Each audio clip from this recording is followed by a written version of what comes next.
Anitha புஷ்பவனம்குப்புசாமி Viha YouTube channel அன்பர்கள் அனைவருக்குமே அன்பான வணக்கம்.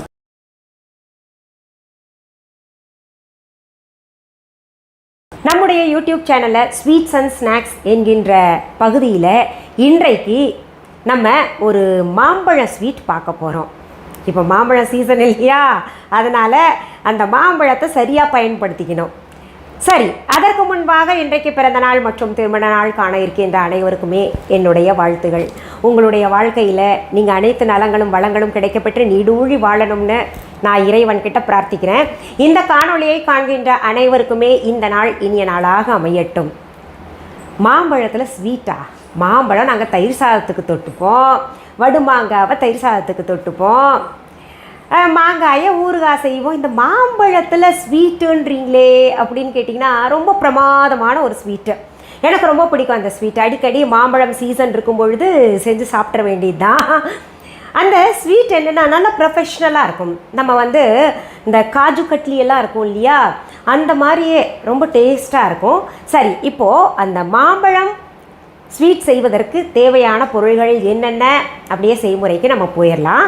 உங்களுக்கு பிடிச்ச மாம்பழத்தை எடுத்துக்கோங்க, அது நல்லா பழுத்திருக்கணும், அவ்வளோதான். அதை மிக்சி ஜாரில் போட்டு இப்போ அரைச்சிக்கலாம். சரி, நம்ம இப்போது ரெசிபி பார்க்குறதுக்கு முன்னாடி நான் உங்களுக்கு நம்ம மொட்டை மாடி தோட்டத்தில் இன்றைக்கி விளைஞ்சது என்னன்றது பார்க்கலாம். தினமுமே நிறைய கத்திரிக்காய் இல்லாட்டி வெண்டைக்காய் அப்படி இல்லைன்னா ஏதோ ஒரு காய் பழங்கள் விளைஞ்சிருக்கும். இது பார்த்திங்கன்னா பாகக்காய் கொஞ்சம் பழுத்துருச்சு, இது மட்டும் விதைக்கி வச்சுருவோம் நாங்கள். இது நாளைக்கு தொக்கோ இல்லை சாம்பாரோ செஞ்சு சாப்பிட வேண்டியது தான். இது பார்த்திங்கன்னா கேரளா நெல்லிக்காய். இதில் நான் உங்களுக்கு நல்ல ஊறுகாய் இல்லாட்டி தொக்கு செஞ்சு காமிக்கிறேன், நல்ல சுவையாக இருக்கும். அதை விட இன்னொன்று அதிசயம் காமிக்கிறேன் பாருங்கள். நம்ம மொட்டை மாடி தோட்டத்தில் அதுவும் தொட்டியில் கிட்டத்தட்ட ஒரு 3 கிலோ இருக்கும். அந்தளவுக்கு ஒரு அரசாணிக்காய் எவ்வளோ பெருசாக இருக்குது பாருங்கள். இவ்வளோ பெரிய அரசாணிக்காய் காய்ச்சிருக்கு. அதோட ஷேப்பே பாருங்கள், வித்தியாசமாக இருக்குது. அரசாணிக்காய்ன்றது சிகப்பு பூசணிக்காய் காய்ச்சிருக்கு. இதெல்லாம் நீங்களும் வச்சா வரும். நான் அடிக்கடி மொட்டை மாடி தோட்டத்தை ஏன் சுட்டி காட்டுறேன்னா, நீங்களும் இந்த மாதிரி வெய்யுங்க. மனசுக்கும் ரிலாக்ஸ், ஆரோக்கியத்துக்கும் நம்ம பூச்சி அடிக்காத காய்கறிகள் சாப்பிடுவோம், ரொம்ப நல்லாயிருக்கும். உங்களுக்கே பார்த்திங்கன்னா அது வச்சு பழகிட்டீங்க, ஒரு கொத்தமல்லி முளைச்சாலே உங்களுக்கே ஒரு ஆர்வம் வரும். சரி, இப்போ நம்ம ரெசிபிக்குள்ளே போகலாம். ஒரு மிக்சி ஜார் எடுத்துகிட்டு நம்ம வெட்டி வச்ச மாம்பழ துண்டுகள் எல்லாம் அதில் போட்டுக்கலாம். இப்போது இந்த மாம்பழம் இனிப்பாக இருந்தால் சரி, இருந்தால் கூட மாம்பழம் இனிப்பு நமக்கு பத்தாது. ஏன்னா நம்ம ஒரு ஸ்வீட் செய்யும் பொழுது அதுக்கு சர்க்கரை சேர்ப்போம் இல்லையா. நான் சர்க்கரைக்கு பதிலாக நம்ம வீஹா கொம்பு தேனை சேர்க்குறேன். இந்த வீஹா அப்படின்னா புதிதாக எனக்கு தினமுமே சப்ஸ்கிரைபர்ஸ் புதுசாக வந்துக்கிட்டு இருக்காங்க. புதுசாக இருக்கிறவங்க என்னடா வீஹான்னு சொல்கிறாங்களே அப்படின்னு கேட்டிங்கன்னா, தம்ப்நெயிலில் பாருங்கள் ஸ்பெல்லிங் இருக்கும், www.viha.online இருக்கும். அது எங்களுடைய ஆன்லைன் ஷாப். அதில் நிறைய பொருள்கள் இருக்குது, புதுசாக போய் பாருங்கள். அந்த வீஹா என்கின்ற பெயர் வேறு எந்த ஆன்லைன்லையாவது பார்த்தீங்கன்னா அது எங்களுடையது கிடையாது. ஆன்லைன் ஷாப் வேறு எதுலேயுமே கிடைக்காது. இன்னொன்று, உங்கள் ஊரில் இல்லாட்டி உங்கள் நாட்டில் வீஹா ஷாப் கிடையாது. எங்களுடைய பொருள்கள் விற்பனைக்கு எந்த கடைகள்லையும் கிடைக்காது. அதில் ஜாக்கிரதையாக இருங்க. எங்களோடதெல்லாம் ரொம்ப தரமான பொருள், அது வேறு வாங்கிட்டு என்ன திட்டக்கூடாது இல்லையா, அதனால தான் சொல்லிகிட்ருக்கேன். சரி, இப்போ நான் தேவையான அளவு தேன் போட்டேன். இப்போ நான் இது கூழ் மாதிரி அரைச்சிட்றேன். இங்கே பாருங்கள், இப்படி கூழ் போல் அரைச்சி வச்சுக்கோங்க. இதில் தண்ணியெல்லாம் சேர்க்க வேண்டாம். சரி, இதை அப்படியே தனியாக வச்சுக்கலாம். அடுத்தது இந்த முந்திரி பருப்பு எடுத்து சின்ன சின்ன ஸ்லைஸாக பண்ணி வச்சுக்கோங்க. இந்த பிஸ்தா எடுத்துகிட்டு அன்சால்டட் பிஸ்தா, இதை குறைன்னு ரவை போல் அரைச்சி வச்சுக்கோங்க. இது குங்குமப்பூ, நம்ம வீஹால் இருக்குது, காஷ்மீர் குங்குமப்பூ. வாங்கியவர்கள் ரொம்ப நல்லா இருக்குன்னு சொல்கிறீங்க. எல்லா பொருளுமே நம்ம வீஹால் இருக்குது, போய் நிதானமாக டைம் இருக்கும்போது பாருங்கள். நல்ல பசுனை கூட நம்ம viha.online இருக்குது. பசுனை உண்மையாலுமே பசுனையா அப்படின்னு கேட்குறவங்களுக்கு நான் சொல்கிறேன், வாங்கி பாருங்கள், அப்புறம் தான் வித்தியாசம் தெரியும். சரி, இப்போது இந்த பிஸ்தா இருக்கு இல்லையா, அதையும் நம்ம அரைச்சிக்கலாம் குறைன்னு. பாருங்கள், அரைச்சது இப்படி குறைன்னு இருக்கணும். இங்கே பாருங்கள், இது இப்போது தனியாக எடுத்து வச்சிடலாம் நம்ம. அடுத்தது ஒரு நான்ஸ்டிக் தவா எடுத்துக்கோங்க. இது நான்ஸ்டிக் தவாவில் செஞ்சால் தான் சரியாக வரும். எதுக்கு நான்ஸ்டிக் தவா எல்லாம் யூஸ் பண்ணுறீங்கன்னு கேட்காதீங்க. என்ன பண்ணுறது, நமக்கு நல்லா வரணுன்னா சில விஷயங்களை சரி பண்ணி ஆகணும். இந்த மாம்பழம் அரைச்சதில் இந்த சர்க்கரை போதுமான்னு நீங்கள் செக் பண்ணிக்கோங்க. நான் தேன் ஊற்றுனது எனக்கு சரியாக இருக்குது. நம்ம இப்போது இந்த மாம்பழக்கூளை இதில் போட போகிறோம். அது ஒட்டாமல் இருக்கிறதுக்கு கொஞ்சம் நெய் போட்டால் மணமாக இருக்கும். நெய் இல்லை, அது காஸ்ட்லி அப்படின்னு நினைக்கிறவங்க எந்த எண்ணெய் வேணுமோ போட்டுக்கோங்க. நம்முடைய விருப்பம் தான் அதெல்லாம். இப்போ இதில் இந்த கூழை போட்டணும்.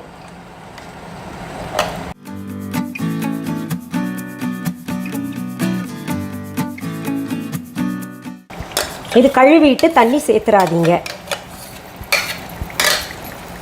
இதை சிம்மில் வச்சு நம்ம கலந்துக்கிட்டே இருக்கோம். நல்லா திரண்டு வரணும். அதாவது எப்படி சொல்கிறது, ஒரு உருண்டையாக திரண்டு வரணும். அது வரைக்கும் நம்ம இது கலந்துக்கிட்டே இருக்கலாம்.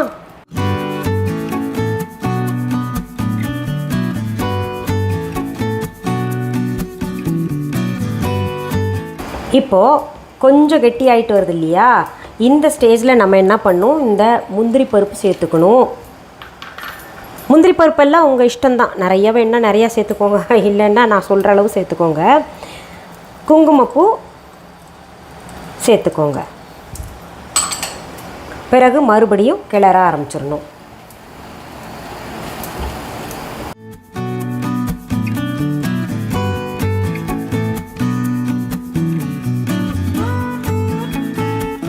இப்போ பாருங்கள் சுருட்டிக்கிட்டு வருது. நான் கொஞ்சம் நடுவில் ஒரு டீஸ்பூன் போல் நெய் கலந்தேன்.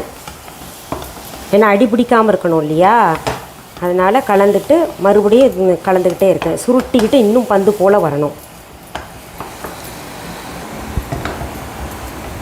பாருங்கள் நல்லா ஓரளவு சுருட்டி வந்துருச்சு. இப்போ நம்ம இதை ஆற விட்டுடலாம். ஆற விட்டதுக்கப்புறம் நெக்ஸ்ட் ப்ராசஸ்க்கு போகலாம். இது இந்த தவாலையே வச்சோன்னா அந்த தவா சூட்டுக்கு ஆறாது. அதனால் நான் இந்த டாப் இருக்கு இல்லையா, ரொம்ப சுத்தமாக வச்சுருப்பேன். அதனால் டாப்லேயே போடுறீங்களேன்னு கேட்கணுன்னு கேட்காதீங்க. என்ன கேட்டிருக்கீங்க, ஏற்கனவே கேட்டிருக்கீங்க இல்லை, அதனால் நான் சொல்கிறேன். நான் இந்த டாப்பே வந்து சப்பாத்தி உருட்டுறது மற்றும் இந்த மாதிரி பதார்த்தங்கள் செய்கிறதுக்கு மட்டும்தான் பயன்படுத்துவேன். இந்த ஷோஸ் பண்ணி காமிக்கிறேன்ல யூடியூப்பில், அதுக்கு மட்டும்தான் பயன்படுத்துவேன். இது ஆறிடுச்சு. இன்னும் கொஞ்சம் தான் சூடாக இருக்குது. நான் கொஞ்சம் நெய் கூட போட்டேன், நீங்கள் பார்த்து போடுங்க. இதை நல்லா மசாஜ் பண்ணுங்கள். இப்படி அதில் ஏதாவது கட்டிகள் இருந்ததுன்னா அதெல்லாம் போயிடும்.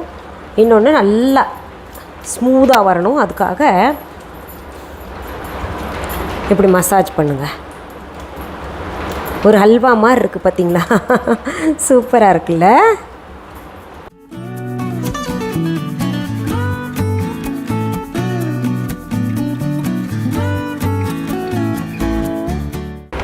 இப்போது இதை 2 பங்காக பிரித்து வச்சு உருண்டை பண்ணிக்கலாம். இது பாருங்களேன், அந்த மாம்பழம் நிறம், அப்புறம் நம்ம குங்குமப்பூ நிறம், அவ்வளோதான். வேறு எந்த கலரும் போடல. இயற்கையாகவே நல்ல நிறத்தில் வந்திருக்குங்க பாருங்கள். கையில் கொஞ்சம் நெய் தான் கூட போட்டேன். நான் பொதுவாகவே நெய் கொஞ்சம் நல்லாவே யூஸ் பண்ணுவேன், அதுக்காக போட்டேன். ஏன்னா வீட்டில் இருக்கிறவங்க தான் சாப்பிட போகிறோம். இவ்வளவு நெய் எல்லாம் சேர்த்துக்கலாமா அப்படின்னு சிலர் கேட்குறீங்க. எண்ணெய்க்கு நெய் எவ்வளவோ தேவலாம், சாத்வீக குணத்தை கொடுக்கும். அதனால் நம்ம சேர்த்துக்கலாம், தவறு இல்லை. இப்படி 2 உருண்டைகள் பண்ணிக்கோங்க. இப்போது இந்த 2 உருண்டைகளையும் இப்படி ரோல் பண்ணுங்கள். ஒரு சிலிண்ட்ரிக்கல் ரோல் வரணும். கையிலேயே பண்ணிக்கலாம். நம்ம இப்படி ஸ்ப்ளிட்டன்ஸ் இருந்துச்சுன்னா கையிலேயே அட்ஜஸ்ட் பண்ணிவிட்டு இந்த மாதிரி பண்ணிக்கோங்க. இந்த நெய் இப்படி தனியாக பிரிஞ்சு வருதே, அவ்வளோ ஊற்றிட்டிங்களான்னு கேட்டிங்கன்னா அவ்வளவும் ஊற்றலை. அந்த நான்ஸ்டிக்கில் நெய் ஒட்டலை, நான் ஊற்றின நெய் அது ஒன்று. இன்னொன்று இந்த மாங்காயிலையும் ஒட்டாமல் அப்படியே மேலாக இருக்குது. அதனால் கிட்டத்தட்ட பார்த்திங்கன்னா ஒரு 3 டீஸ்பூன் தான் நான் நெய்யே பயன்படுத்தியிருப்பேன் இதில்.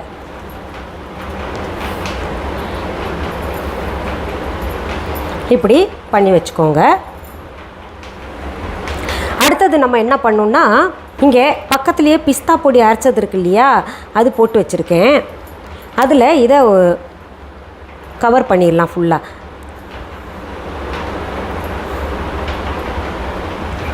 கவர் பண்ணிடுங்க.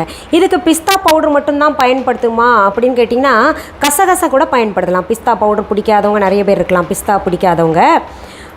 இல்லை பிஸ்தா ரொம்ப விலை வேண்டாம் அப்படின்னு நினைக்கிறவங்க கசகசை பயன்படுத்திக்கிட்டு கொஞ்சம் 1க்கு 2 குறைன்னு அரைச்சிக்கோங்க. அரைச்சிக்கிட்டு இப்படி கவர் பண்ணிடுங்க. இந்த கவர் பண்ணதை நான் ஒரு தட்டில் வச்சுக்கிறேன், உங்களுக்கு காமிக்கிறேன் கடைசியில். பாருங்கள், இப்படி 2 ரோல் இருக்கு இல்லையா, இது இப்போது செட் ஆகிறதுக்கு நம்ம என்ன பண்ணலாம், ஒரு 1 to 2 hours வந்து ஃப்ரீசரில் வச்சிடலாம். இப்போது நம்ம ஃப்ரீசரில் வச்சது பாருங்கள், 1 மணி நேரம் கழித்து எடுத்திருக்கேன். எவ்வளோ அழகாக செட் ஆகிருக்கு. இது மாம்பழத்தில் செஞ்சதுன்னா யாராவது நம்புவாங்களா?